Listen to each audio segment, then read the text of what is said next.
সমস্ত ব্যাগপত্র নেওয়া হয়ে গেছে। এই যে সব ব্যাগপত্র।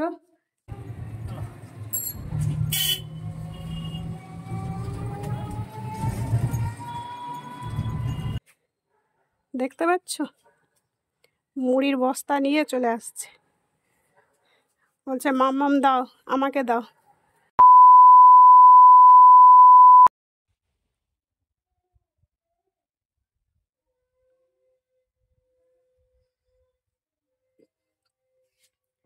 গুড মর্নিং বন্ধুরা, কেমন আছো সবাই? আশা করি তোমরা সবাই ভালো আছো। আমরাও বেশ ভালো আছি। চোখে মুখ দেখে বুঝতেই পারছো অনুষ্ঠান বাড়ি সবে সারলাম। তো চলো, অনুষ্ঠান তো আর সব সময় থাকবে না, বাড়ির কাজকর্ম সব কিছুই সারতে হবে। তো সকাল হয়ে গেছে, ব্যস্ততাও কমপ্লিট হয়ে গেছে, মানে ছেলে স্কুল বেরিয়ে গেছে। এবারে টুকটাক বাড়ির কাজকর্ম করতে হবে, মেয়েকে মানে খাওয়ানো, তাকে দেখভাল করা, এগুলো তো প্রতিদিনের যা কাজকর্ম সেগুলো করতে হবে। তো দেখলাম একটু মুড়িও কমে এসছে, আর ওদের একটু ফল নিতে হবে, আর ডিম 3টে না 4টে আছে। তো সেই জন্য ভাবলাম একটু কাজকর্ম না হয় পরে করব, আগে বাজার থেকে ঘুরে আসি। এখন শীতের দিনে কি বলতো, সকালবেলা উঠে জল ঘাটাঘাটি করলে না একটু ঠান্ডা লেগে যায়। তো সেই জন্যই ভাবলাম একটু বেলার দিকে না হয় ওই জল মানে কাচাকুচি যেগুলো জলের কাজ সেগুলো করব। সেই জন্যই আগে একটু বাজার থেকে ঘুরে আসবো।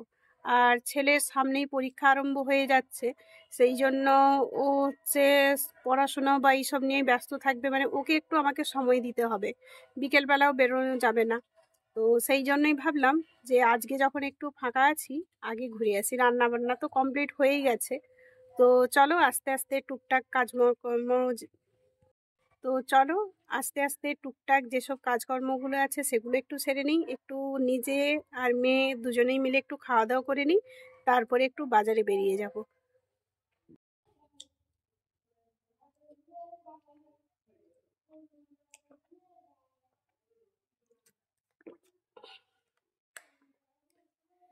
খাওয়ার দাওয়ার খাওয়া হয়ে গেছে মেয়ের আমার, একটু জল খেয়ে নিয়েছি, আর একেবারে রেডি হয়ে বেরিয়ে যাচ্ছি বাজারে। সমস্ত ব্যাগপত্র নেওয়া হয়ে গেছে। এই যে সব ব্যাগপত্র, মেয়েও এই যে চলে এসছে। তো চলো, রাস্তায় যদি পারি ভিডিও করছি, নাহলে ফিরে এসে তোমাদের সঙ্গে দেখা হচ্ছে। ঘড়িতে 10টা বেজে যাচ্ছে। চলো এবারে আস্তে আস্তে বেরিয়ে পড়ি। শীতকালে তো কোথায় থেকে যে সময় পেরিয়ে যায়, মানে এখন ঘড়ির পেছনে পেছনে আমাদেরকে ছুটতে হবে। চলো আর বেশি কথা না বলে বাজারের উদ্দেশ্যে যাওয়া যায়।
এই যে একবার ব্যাগ নামিয়ে রাখলাম, আবার এই যে ব্যাগ, আজকে প্রচুর বাজার হয়ে গেছে।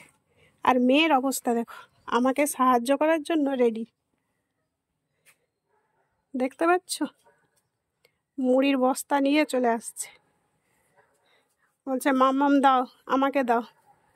তুমি কি আমাকে সাহায্য করছো, হেল্প করছো? তুমি সব কাজ করতে শিখে গেছো? ও, thank you thank you thank you thank you. আর লাগবে না, এই তো এখানে রেখে দিয়েছি। ও এত ব্যাগ দেখে বলে যাচ্ছে আমাকে, হ্যাঁ আবার নিয়েছে, ওটা ঘরে ঘরে রাখবো। চলো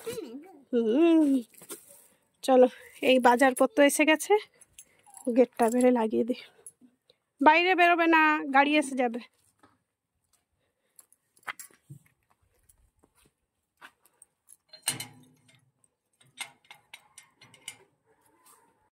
এই যে সব বাজারপত্র চলে আসছে, একটু চটপট করে দেখিয়ে দিই। এই যে এতে আলু, আদা, রসুন, এই যে পেঁয়াজটা আছে, পেঁয়াজ নেওয়া হয়নি। এই যে ডিম, এই যে চানাচুর, এইটা কখনো খাওয়া হয়নি, বলছে নতুন, দেখা যাক ট্রাই করে। এই টক ঝাল মিষ্টি, এতে কমলা লেবু, আর এই যে কাঁঠালি। একটু কাঁচা দেখেই নিয়ে আসি, যাতে 2-4 দিন পরে পরে পাকে আর একটু রয়ে সয়ে খাওয়া যায় আর কি। কমলা লেবুগুলো এইরকম, খুব বেশি বড়ও নয় ছোট নয়, বলছে তো দারুণ মিষ্টি হবে। হ্যাঁ হ্যাঁ খাবো, মেয়ে জিজ্ঞাসা করছে তুমি খাবে, ওই যে বললাম মিষ্টি। আর এইখানে তো মুড়ি আছে, মুড়ির জায়গাটা প্রায় খালি হয়ে আসছে, অল্প একটুখানি আছে, ওই জন্য এটাতে ভরবো। আর এতে ব্যাগের মধ্যে এই যে পাতিলেবু নেওয়া হয়েছিল, কি দাম হয়ে গেছে এখন, কোনো দোকানে 3টে 10, কোনো দোকানে 2টো 10, কোনো দোকানে 4টে 10। চলো আস্তে আস্তে আর কি, বাজার থেকে তো চলে এলাম, এবারে স্নান করা, খাওয়া দাওয়া, আর একটু হালকা রেস্ট করা। আবার ছেলে চলে আসবে, ওকে আবার দেখভাল করতে হবে। একটু বেরোলেই যেন শ্যাম্পু করে চুল থাকলে কেমন হয়ে যায়। তো চলো আর বেশি বকবক না করে কাজের দিকে এগোনো যায়। আজকে অনেকটা দেরি হয়ে গেছে, প্রায় 12টা বেশি হয়ে গেছে, যেহেতু আজকে একটু দেরি করেই বেরিয়েছিলাম, বা বাজারে একটু ভিড় ছিল দেখলাম। তো চলো, প্রতিদিন তো সবার মানে সমান দিক যায় না, মানে ভিড় ভাট্টা থাকে সব দিন, আবার কোনো দিন পুরো ফাঁকাই পেয়ে যায়। আজকে একটু বেশি ভিড় ছিল। বাবা, মেয়ে আবার অ্যাডভান্স লেবু ছাড়াতে বসে গেছে, দেখাচ্ছি। কি করছো তুমি, কি করছো? বাটিয়ে কি হবে? বাবা, ছালগুলো তুমি ওর মধ্যে রেখে দিচ্ছ? তুমি কি লেবু ছাড়াতে শিখে গেছো? তুমি তো ভাত খাওয়ার পরে খাবে ওটা, এখন রেখে দাও, স্নান করে ভাত খেয়ে তারপরে খাবে। হ্যাঁ খাবে তো। চলো, ওকে আপাতত লেবুটা ছাড়িয়ে স্নান টান করিয়ে খাওয়া দাওয়া করায়, তারপরে একটু না হলে লেবু দিই। চলো তাহলে, তোমাদের বললাম মেয়ে লেবু ছাড়াচ্ছে, ওর কাছ থেকে ছাড়িয়ে ওকে স্নান করাবো। তোমাদের দাদাভাই ফোন করছিল, লেবু ছাড়িয়ে খাচ্ছে দেখে, বলছে ওর হাত থেকে ছাড়িও না, দেখো না কতটা কি খেতে পারে। দেখো, তখন কথা বলার জন্য মোটামুটি খাওয়ার ভিডিও করতে পারিনি। এই যে পরিষ্কার করে লেবুটা ছাড়িয়ে কেমন ছালগুলো আবার দেখো এই বাটির মধ্যে তুলে দিচ্ছে, মানে একদম কাজের হয়ে গেছে। ওইগুলো কি বাইরে ফেলা হবে, ফেলে দেবে? ও,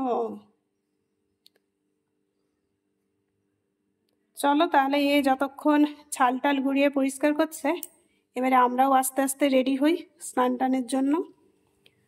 চলো সোনামা, আসো স্নান করাবো। চলো তাহলে আজকের মতো টাটা, আর বেশি কথা বলবো না, স্নান করি বলতে বলতে কত দেরি হয়ে গেল। এই যে এর পেছনে কথা বলতে বলতে তোমাদের দাদাভাই ফোন করলো, একটু কথা বললাম, কারণ সবসময় তো আর ফোনের সম্ভব হয় না।